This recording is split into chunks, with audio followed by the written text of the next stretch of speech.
Wish you could become a morning person? You know the type, up before the sun, early morning runs, first one to the office with donuts and a smile. How do they do it? Easy. With the new Galaxy Watch 8, sleep tracking and personalized insights from Samsung Health help you improve so you can wake up to a whole new you. One who, dare I say it, skips the snooze? It's possible. Train your sleep with Galaxy Watch 8. Learn more at Samsung.com. Requires compatible Samsung Galaxy phone, Samsung Health app, and Samsung account. I'm surprised some of those 18-year-olds can figure out how to find ABC. Well, this is the thing. It's live streaming on Disney Plus now, so they don't have to find ABC. Welcome to The Ankler Podcast. I'm your host, Elaine Lowe, staff writer at The Ankler and author of Series Business, a weekly newsletter that covers everything insiders need to know about the TV industry. This week, we're going to talk guilty pleasures. That means your favorite reality TV shows and why the unscripted market is having a moment, even as the rest of the business kind of seems like it's going to pot sometimes. Before that, our own Gen Z correspondent, Matthew Frank, will drop by to tell us about his ambitious new project for The Ankler. But first, Natalie Jarvie of Like and Subscribe is here because wherever there is microdrama news, Natalie and I naturally appear, kind of like if you say Bloody Mary into a vertical iPhone 3 times. We're apparently like the foremost microdrama journalists these days, Elaine, and I'll gladly wear that badge proudly. Yes, exactly. So, Natalie, you and I started covering microdramas some long 8 to 10 months ago when this was really the Wild West of new entertainment. There are these little soap operas that have minute-long chapters and a format that really boomed in China before making their way here. Ultra low budget, actors, writers, and crew. They all work non-union. But now they're getting more mainstream acknowledgement with this new SAG-AFTRA contract that now includes vertical content. And let me tell you, I've read this release that SAG-AFTRA put out a couple of times.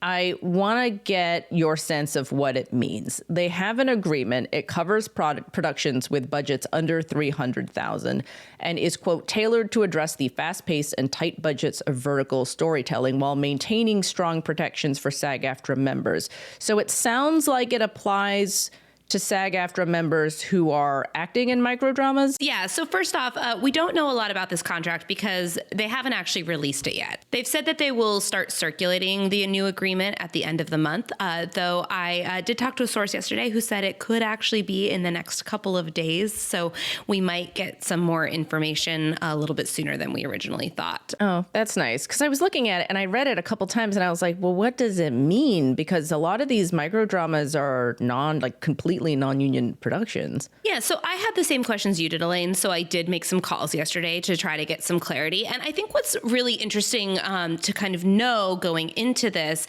is that content made for your phone, webisodes, web video, YouTube, whatever you want to call it, a lot of that is actually already covered by the SAG-AFTRA contract. So there's something called the New Media Side Letter that was introduced in 2008 that does cover video for your phone. But back then, they actually didn't contemplate projects that were so low budget that they would fall into the vertical category. So really what they're doing here is they're updating things to cover, these projects under $300,000 that are, 90 minutes in length. And essentially the Guild's point of view is that if a Guild member is working in a project like a microdrama, then that is a covered project, and there should be rules governing how they work in that project and how much money they make on those kinds of projects.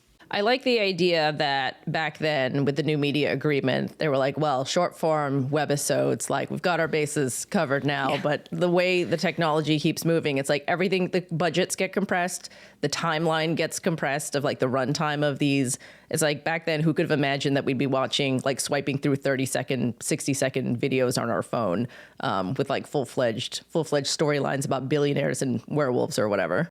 Yeah, you can't predict that. They also didn't predict the rise of streaming back then either with the new media side letter. So, there were a few gaps that they've had to fill over the years.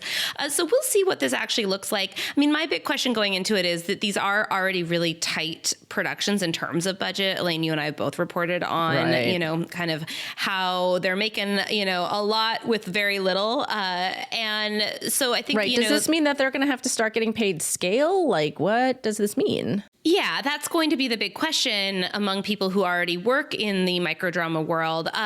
But we have to remember that scale can be variable based on the project and based on the budget. So SAG and NWGA too, which is also looking at microdramas, though hasn't come out with any kind of, official news on that front.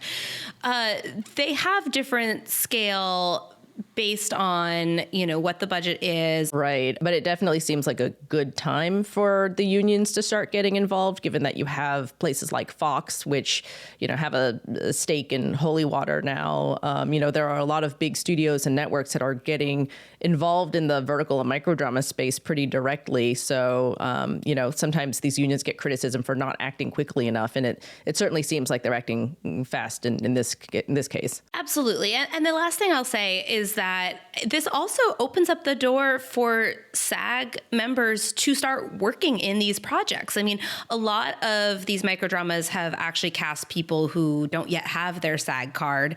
Now there's a lot of SAG members who will be able to start doing this work and getting paid for it, which is good right now when, as we've talked a lot about, jobs are scarce. Yeah, well, anything to keep the town working at non-exploitative rates, I'm sure will make everyone happy. All right, well, Natalie, you and I are going to keep our eye on the microdrama space as the preeminent coverers of all things vertical that involve billionaires and weird werewolf rivalries. But now for something completely different. Our own intrepid reporter, Matthew Frank, is going on a journey, not unlike Frodo's treacherous voyage to Mordor, except that Matthew here will be crossing these United States in a Kia sedan to visit dozens of movie theaters from coast to coast. Matthew, why on earth are you embarking on this quest? That's a fair question. I am writing this newsletter called Crowd Pleaser for The Ankler and Letterboxd, and the goal is to ascertain the state of film audiences and trends in movie going. And for the first edition, I figured I could sit in LA and pontificate on it and talk to experts and all these people, or I could go on the road and meet a lot of people and try to find the answer myself. Wait, how many movie theaters are on your list total? Originally, it was 100. Originally, that was the pitch, but it's going to be closer to 50 to 75. That's still a lot of movie theaters. Yeah. Wait, how many cities? Some are going to be clustered in bigger cities, but yeah, it'll be, in terms of states, probably it'll be like 20. Oh, okay. And wait, how long is this journey going to take you, Matthew?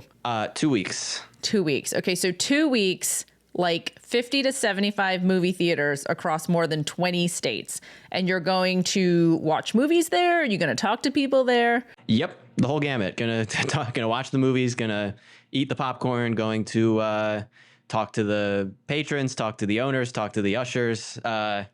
Yeah, a little bit of everything. I mean, what are you expecting to find? What's your hypothesis going into this? Well, the hypothesis going into it is that movie going is, it's not in the worst possible place, but it's down, 40% since pre-COVID times. So, what's happened? So talking to the owners, experiencing the cinematic experience in all these different locations, and talking to the people who are still going to movie theaters and what's driving them there and what, they're interested in and what they're not. Do you have different kinds of theaters? Are there any iconic theaters that you're planning on hitting up in certain states? Yeah. So, starting at the TCL Chinese Theater in LA. The natural starting point. Hollywood and Highland. Yeah, exactly. Yeah, a lot of weird ones on the way. I'm going to Monument Valley, where they do a John Wayne movie every night. Nice. Because that's where he shot the movies. And then going to West Virginia to like the oldest theater,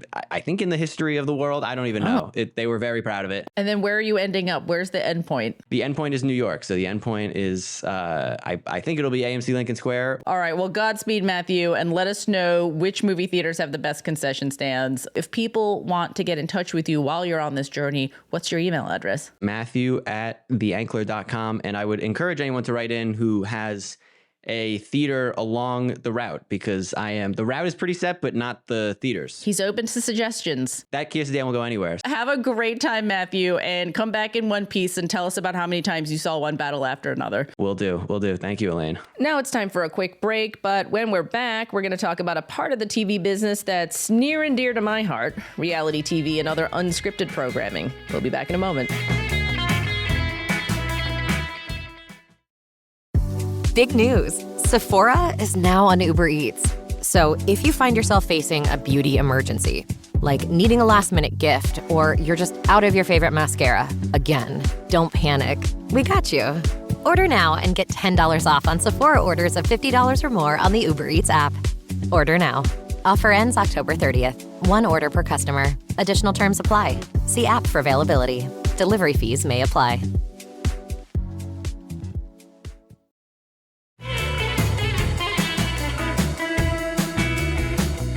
Welcome back to the Ankler Podcast. I'm back with Natalie Jarvie of Like and Subscribe, and we're joined now by Sean McNulty of The Wake Up. Sean, what's your favorite reality TV show? Sports count, or is that not reality TV? I was going to say, not sports, not basketball. That's not reality TV. That's really? Oh, that's not reality? Is that what you're saying? I mean, it's too real for reality TV. Yeah, nice try. Okay. You're not like a big Real Housewives junkie? You're not like a below deck guy? Have we ever had a conversation about any of these shows, Elaine? I feel like you seem like you would be a Survivor fan if I had to give you one I think reality Richard show. Might be, that may be his thing. He literally wrote the book on American Idol. Which is still blows my mind about that crazy fact of Richard's past. But there is, I'm going to say, if you don't count news or documentary, there's zero reality TV in my life, Elaine, I'm afraid. Oh, zero. Natalie, I feel like you and I indulge more in reality TV than Sean does here. You know, I think I have pretty good taste in TV, but I came to this realization a couple of years ago that a good, at least 50% of my TV diet is reality TV, probably. Wait, which one? It's 50%. An escape, It's sometimes I just need to be able to turn my brain off at the end of the long day and the smooth brain experience. That's all I want sometimes. Exactly. I mean, I'm a unabashed Love is Blind fan. Current season is just absolutely wild. I've got some questions about what's going on in Denver. That's all I'll say about this season of Love is Blind. I have dipped in and out of the Bachelor franchise over the years. My kind of more recent obsession has been Love Island, because I do just think it is a fascinating case study in, kind of the way that people can use social media to drive attention to these shows and make themselves stars. What is the appeal of Love Island? I ask as somebody who has not yet boarded the Love Island train. It is like a fully immersive experience because you essentially watch it live.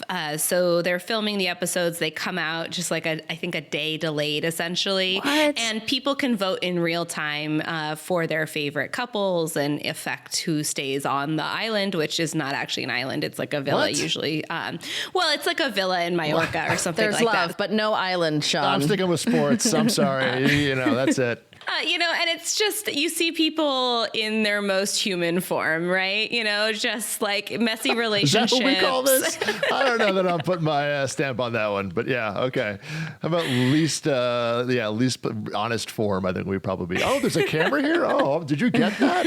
Is this mic on? Oh my God. And wait, are they regular people or are they like other reality veterans who have been plucked for this? Right. They are regular people, but then they often become, stars in their own right. They become social media influencers almost the minute that they walk away from the show, and watching the kind of ecosystem build around them as they leave is fascinating, and all the brand deals that they, come into. And, again, as someone who writes about creators and social media for a living, that is all really fascinating to see. It's totally fascinating when you think about how reality TV used to be the thing that would create stars, and sometimes now it's the other way around. They like take the star, like people from other reality shows, and they like plop them on. There's like several different reality shows now that do that. Yeah, it's Perfect Match, and then the Traitors. Of Traitors course. is like that, right? Traitors, yeah, where it becomes this thing that feeds in on itself. Snake eating its own tail. Yes, exactly right. We're well done. Yeah, I mean, the Traitors, I think, is masterful at that. It's such a fun show. Seems to be a big hit, yeah. Well, it's interesting because all the contestants bring the baggage of what they're known for from their other reality shows to the Traitors, and then they have to kind of like work through that in real time. Like, you know, is Boston Rob going to come in to a show like the Traitors and like not be a game player or not be a traitor? I mean, everyone immediately, you know, assumes that, you know, he's out for blood, and, you know, how they navigate that in the context of a show like the Traitors is really fun and really fascinating. It becomes such a deep cut for any reality fans. And, you know, you think about the way the state of the market right now, and it's like, yeah, reality, I feel like, is kind of having a more self-sustaining moment than scripted TV, which by all accounts from the people we talk to on the inside and the media headlines are very like, oh no, who's watching all of these shows? But reality TV, at least for the hits, like rarely seem to have this problem. Natalie, you were just at Dancing with the Stars, and that's, you know, in reality years, that's an old man show. That is like a middle-aged show, and it is still doing well. It's in its 34th season. It's been on the air for 20 years, and it is still chugging along. And I mean, I think we can talk about Dancing with the Stars specifically, but in general, as I look at why reality is working, these shows are machines. They know how to just churn out the content, you know, produced much cheaper than a scripted show, and they work. They kind of almost run on autopilot in some ways. I mean, Love is Blind, we're watching the Denver season now, but they've probably already got 2 seasons in the can that they've already filmed that will come out over the next year. They iterate faster than scripted TV because they do like 2 seasons a year, a lot of these shows. You know, you were at, what was it, Disney night at Dancing with the Stars last week? Tell us what that was like. I sure was. Yeah. You know, for all the reality TV that I watch, I actually had not watched a lot of Dancing with the Stars. But all of a sudden, it was everywhere. It was in my TikTok feeds. It was being talked about on podcasts that I listened to every week. So I figured I needed to kind of like explore what was going on there. And the people at ABC very nicely invited me to Disney night, which honestly was so fun. And it made me a fan of the show. I'm in. I'm hooked. Like now I'm going to watch the rest of the season. The Alex Earl effect here. The influencers. You got to see Alex Earl dressed up as Maleficent, right? I sure did. Yeah. And Jordan Childs danced to a song from Tiana's Bayou Adventure, the new ride at Disneyland.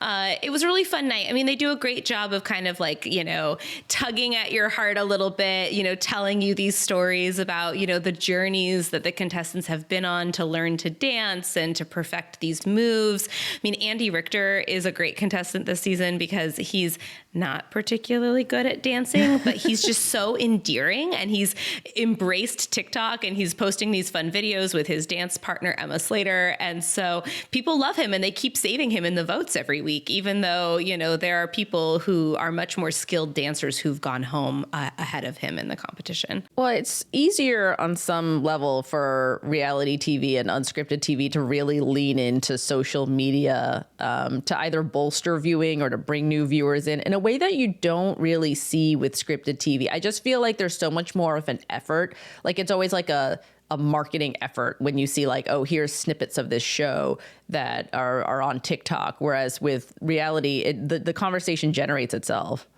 Yeah, that's really what I learned about Dancing with the Stars, why after 20 years it's seeing this ratings resurgence and that it's finding new audiences among a lot younger viewers, is that they've been really savvy about using social media to kind of build awareness for the show and get people invested between the weekly live shows. So, you know, they are producing all this additional content in the days leading up to the live show where the cast members are showing off how they're learning the dance moves. Maybe they're giving like a little instructional video. They're just posting fun memes and, silly dances and other things. And it makes people care about them and then want to watch the actual live show. And then once the live show has happened, if there's a particularly amazing dance move or funny thing that happens, that machine can activate again to push those clips out onto TikTok or Instagram and, get people excited about them again. And it just, it kind of keeps rolling week to week. Also the audiences, you mentioned it, but it's really gotten quite a heater. It's been going up every week since its premiere, up 16% year over year. This is only same day ratings. It does not include Hulu streaming or things like that. And it's up 56% in 18-49-year-olds this year. Like that's nuts. Like the That's linear. impressive. It's gonna be the first network show. It's only been five weeks, I think.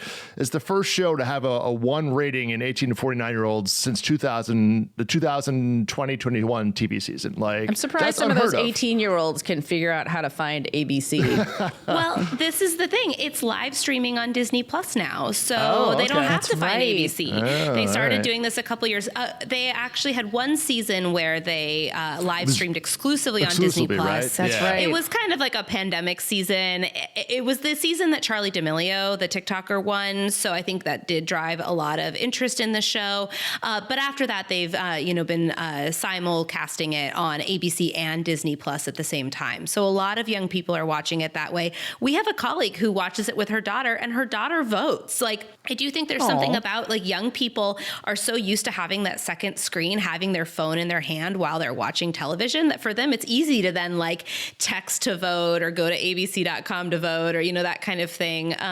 So I do feel like it is a show that really works for younger audiences because it requires that kind of level of engagement, during the live show, but then also in the week leading up to the live show, the watching of all the additional content that really speaks to how young people are watching TV these days. Plus, there's a lot of shiny things in it, so it's just a lot of things to look at visually. Fun music, cool dances. I don't know. It's great. Sean, speaking of the ratings, like when I was looking at what was the top rated Nielsen rated scripted or unscripted show from the 24 to 25 TV season. If you look at the top 100 list, the top reality or unscripted shows aren't like any of the newbies. There are, any of the things that you think that people are talking about. But there are CBS's Survivor and NBC's The Voice, which tied for the number 52 slot between all the broadcast and streaming unscripted shows.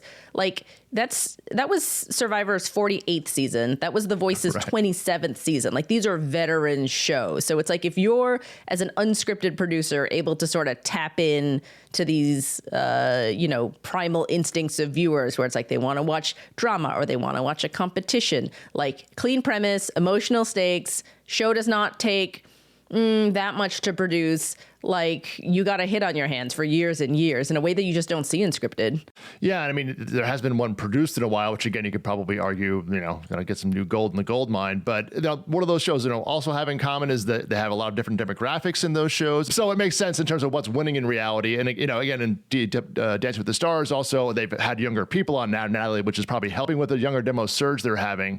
So other shows maybe will take a note from this. We'll see about that. But and there's room for newbies. Like The Secret Lives of Mormon Wives was Hulu's big hit. I had to learn what dirty soda was through this and soft swinging, things I had never asked about before. You had to learn what they were. Yes, exactly. What mom talk was. There's a whole part of Utah that I've learned about. Well, and two of the members of Mom Talk are on Dancing with the Stars this season, which I think also speaks to what you were saying, Sean, about, they're finding ways to bring in younger contestants, attract the younger audience. Those Mom Talk members are also just like so masterful at using TikTok that I think they've been part of the surge in additional content that is being produced week to week by all the contestants. So, there's some interesting kind of crossover there. You know what strikes me, though, is that all this talk of the Stay in LA campaign, there's been so much movement to keep production local. And the tax credits and tax incentives don't apply to unscripted. And that's what I keep hearing from nonfiction producers of just like, if they would consider us in these tax incentives, it'd be a little easier to try and not have The Floor, that Rob Lowe game show on Fox, which shoots in Ireland, The Quiz with Balls shoots in Belgium. Like, the idea that it's cheaper to fly a bunch of contestants overseas than to keep production local really says something about the state of the tax credits in LA, even after this big doubling from Newsom that brings it to $750 million a year. Yeah, and Film LA just released their Q3 numbers. The tax Those numbers are not good. They're not good, especially for reality. Reality was minus 31%. These are shoot days. This is location shooting, not soundstage shooting. So just to be clear on that, but down 31% year over year in Q3, for shooting in LA. So that work is not, and that's probably down from 2023 and definitely from the early 2020s. So that work is not coming back. Well, Sean, I really think you're missing out. I think you should incorporate some reality TV into your diet. I have watched The Voice. I will say that. And I'm thinking about it. I haven't watched it this season, but it's up against Monday Night Football in the fall. So Tuesday has an open slot. But NBA Dancing with the Stars. You could come on board the train, Sean. I'm more of a Voice guy than DWTS, I think. So that's probably where I'd land. So, but the springtime, Elena, I will throw The Voice on in the spring season. So I will say that. Well, let's talk about the big screen for a couple of minutes. Natalie, I hear you actually went to the movie theater these past couple of weeks. We have to hear about this momentous occasion. Yeah, I know. We didn't talk about box office last week, and I had actually gone to a movie theater. This is your opportunity. I'm teeing you up for it now. I know. I saw one battle after another and had a great time. Well, I haven't watched a movie over the last couple of weeks, but I did see a movie trailer that I am excited about. And I so rarely get excited about movies that are coming up. But A24's Eternity, the one with Elizabeth Olsen where she gets to the afterlife and then she has to choose between her first husband who died in the war and then the husband that she grew old with. Miles Teller, Callum Turner and Miles Teller, yeah. Mm-hmm. Now look, it looks fun. The new trailer dropped this week. I said, it's a big premise, Elaine. So I'm like, it has to kind of does it land the plane of the premise? But I'm like, I'd be game for this one. So I have faith. I think we give it a good thought. That's coming out later in November, I think. Well, what's coming up this weekend, Sean? Bit of a variety this weekend. We have comedy, Elaine, in theaters, which is, stop Richard the presses. Will be happy to hear that. I'm happy. Richard's happy. We're all happy. This is Good Fortune with Aziz Ansari and Seth Rogen and Keanu Reeves. You have some good old October horror with Black Phone 2 coming back, and then good old adult drama, The After the Hunt, Julia Roberts, Andrew Garfield movie there coming from Amazon. So kind of 3 different buckets there to, interesting. choose from in your wide release pleasure there, Elaine. This is an opportunity for people to really show that movies are back. If we have, they're starting to put up, they're starting to mix. Proof's in the pudding here. It's like, all right, you asked for this stuff, here it is. Who's going to come see it? So hopefully America responds. How optimistic are you feeling that any of those are going to have a good showing? Besides, like the scary movies, which always do well in October. The Black Phone was one of the bigger ones of recent times. We'll see what it does. I'm probably more curious about After the Hunt. I think Good Fortune will probably do fine. This, again, these things aren't shot for $50 million, so that they don't have to do these big numbers to succeed. But a grown-up drama, Julia Roberts. I know, it's like an academic, kind of thriller, if you will, set in college academia there. So. The thing is, and Roofman came out last weekend and, did okay, but Richard and I were talking about it. Like, there's no recent comps to your point. Is this good? I'm like, they haven't done these movies in 10 years. I have no idea what the number is in 2025 that these movies should be doing. So we're starting to build these out now. As you mentioned, Eternity, also kind of it was like a rom-com in theaters. Sort of I'm in. Romance high concept, which kind of felt fresh. It feels fresh and original because it hasn't been done and I can't remember. So we're starting to get these data points now. We have a lot more of these films kind of coming in 2026. So Hollywood is back to, we do have a sequel this weekend, I know, and Black Phone 2, but, original ideas and taking more swings, at the box office, Elaine, to see what America thinks. So we just have to starve ourselves for several years before we start craving That's like a the way it works. rom-com or I know, Elaine, exactly. mid-budget Nothing drama happens again. the easy way around here. It's the way Hollywood works. They get there eventually, so, we'll see what happens. Well, Matthew Frank is going to be hitting up many theaters, as we heard a little earlier, 50 to 75 over the course of 2 weeks. So if you have any recommendations for Matthew, listeners or folks on the pod, send them his way. Yeah, he will see everything. All right. Well, we're going to keep track of his journey. But that is a wrap on the Ankler podcast for today. Thanks for listening. And if you like today's episode, leave us a rating and review on Apple Podcasts or Spotify. We love to hear from you, and it helps our little show grow and find new listeners. Thanks as always to Natalie Jarvie and Sean McNulty and Matthew Frank. I'm Elaine Lowe. We'll see you next week.